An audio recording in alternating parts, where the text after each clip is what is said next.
हैं, समाज है, कॉलेज है, स्कूल हैं, जहाँ जहाँ भी हमें आवश्यकता पड़ती है वहाँ पर ये जीवन धारा फाउंडेशन बहुत तेजी के साथ अपनी गतिविधि जारी रखता हुआ सम्मान करता है।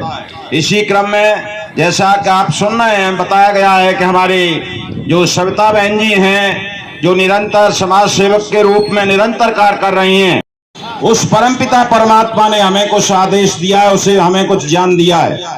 अगर परमेश्वर हमें ज्ञान नहीं देता, आज्ञा नहीं देता, तो ये सारी सृष्टि हमारे सामने होती, परंतु हम इसका उपयोग और उपभोग नहीं कर सकते थे। इसलिए सृष्टि को बनाने के साथ साथ परमात्मा ने हमें आज्ञा दी, और उस आज्ञा का नाम ही क्या है? ज्ञान है, वेद है। इसलिए वो परमात्मा हमें आज्ञा देता है।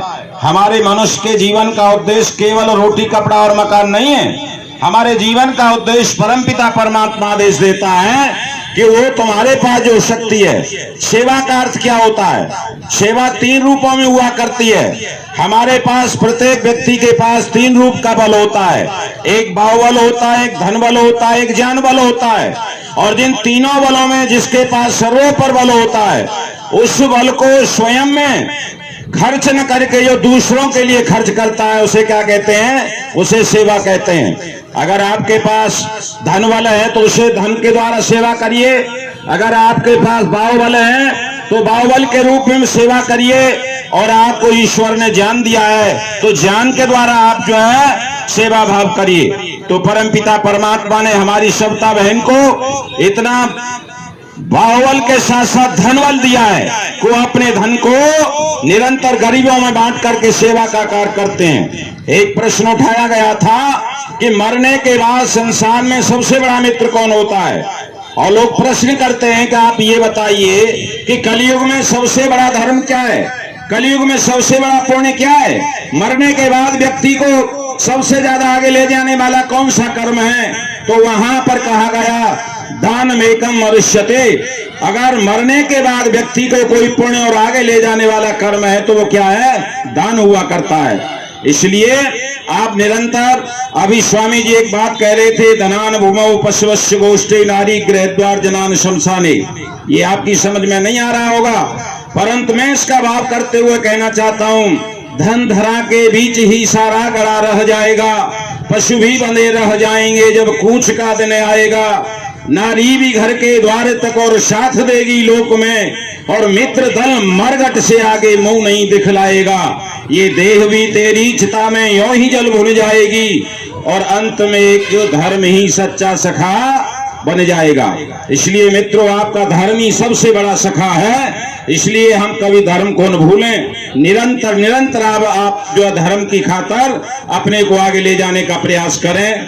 तो इसी कड़ी में मैं आगे हमारा जो कार्यक्रम चलेगा उसमें हमारे बीच में बहुत ही मेरी बेटी विदुषी डॉक्टर अर्चना प्रियाज, जो इस समय प्रोफेसर मेरठ, मैं उनसे ही आग्रह करूंगा कि वो भी अपने विचार दें और समझाने का प्रयास करें। और अपनी जो सविता बहन जी है उनको भी कुछ ऐसे अपने विचारों से अवगत कराएं जिससे उनका हौसला और बुलंद हो और आगे बढ़े, और निरंतर ऊंचाइयों को छूती हुई वो समाज सेविका के रूप में हमारे ब्रजमंडल पर जो अच्छा जाएं।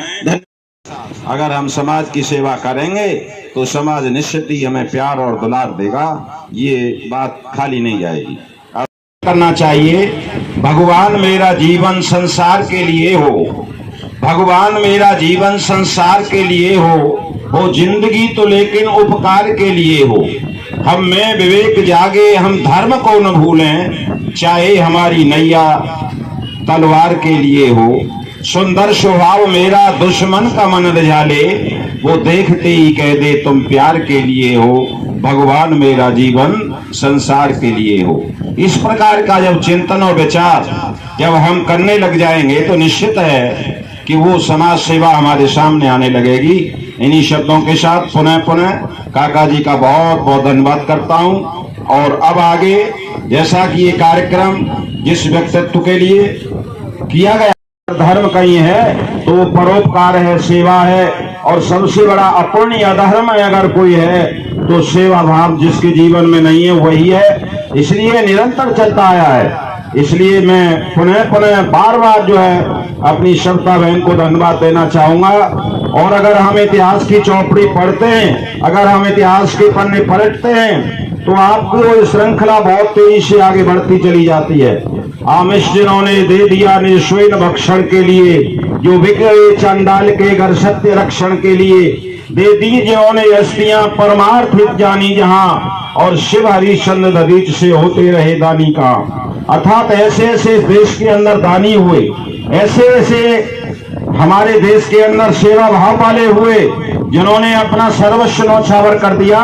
तो ये श्रृंखला बहुत लंबी चली जाती है। जो महाराजा शिव हुए, उन्होंने सेवा भाव के लिए अपने शरीर का मांस काट करके रख दिया। राजा रंतदेव हुए, जिन्होंने 48 दिन भूखा रहने के पश्चात और अपने दरवाजे पर अपने पास आए हुए ब्राह्मण चंडाल और उनको अपना सर्वस्व न्यौछावर कर दिया। इसलिए ये श्रृंखला बहुत बड़ी है। और हमारे दधीच ने तो अपनी हस्तियां ही दे दी असुरों को मारने के लिए, और इंद्र को पुनः राजा घोषित करने के लिए, वृत्रासुर को मारने के लिए हमारे जो दधीच ने अपनी हड्डियों को दे दिया, और उसका वज्र बनाया गया और उस पर प्रहार किया गया, और तब दैत्यों का संहार किया गया। ये सेवा ही तो धर्म है। अभी भगवान राम की चर्चा की जा रही थी, राम ने भी तो सेवा की थी।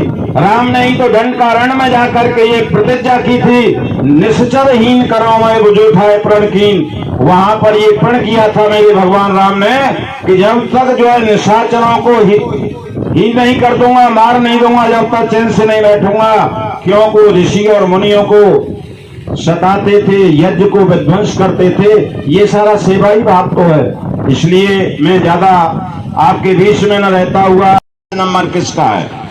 तो ईश्वर के बाद नंबर अगर हम दर्शनों में और शास्त्र में जाते हैं तो हिरण्य गर्भा श्यामा वर्तताग्रे भूतस्य जाता पति एकाशी। अर्थात वह परमपिता परमात्मा भगवान हिरण्य गर्भ है। अर्थात इस सारे संसार को अपने गर्भ में समेटे हुए। और इसके बाद अगर गर्भ में कोई रखता है तो कौन रखता है? मां रखती है। कौन रखता है जी? मां रखती है। परमात्मा सारे संसार को अपने गर्भ में रखता है, और परमात्मा के बाद अगर गर्भ में कोई रखता है तो वो मां रखती है।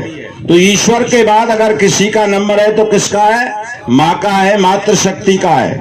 इसलिए जो मां का, बहन का, बेटी का, पत्नी का जो सम्मान करना नहीं जानता है, जो सम्मान नहीं करता है, वो कभी ईश्वर का सम्मान नहीं कर सकता है।